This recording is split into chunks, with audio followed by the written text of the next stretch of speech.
Yemeni বিমানবন্দরে মার্কিন হামলা, যা বলল হুতি।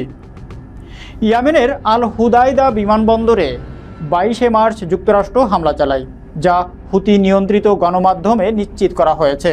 হামলাটি আমেরিকার আগ্রাসন হিসাবে অভিহিত করা হয়েছে এবং হুতি জানিয়েছে বিমানবন্দরে 3টি হামলা চালানো হয়েছে। ওয়াশিংটন এক সপ্তাহ আগে ইয়েমেনে ব্যাপক হামলার ঘোষণা দিয়েছিল এবং 15 মার্চ থেকে ধারাবাহিক বিমান হামলা শুরু করে। যুক্তরাষ্ট্রের কেন্দ্রীয় কমান্ডো হুতি বিদ্রোহীদের বিরুদ্ধে অবিরাম অভিযান চালানোর ঘোষণা দেয় এবং মার্কিন প্রেসিডেন্ট ডোনাল্ড ট্রাম্প হুতিদের নিচ্ছিন্ন করার হুমকি দেন।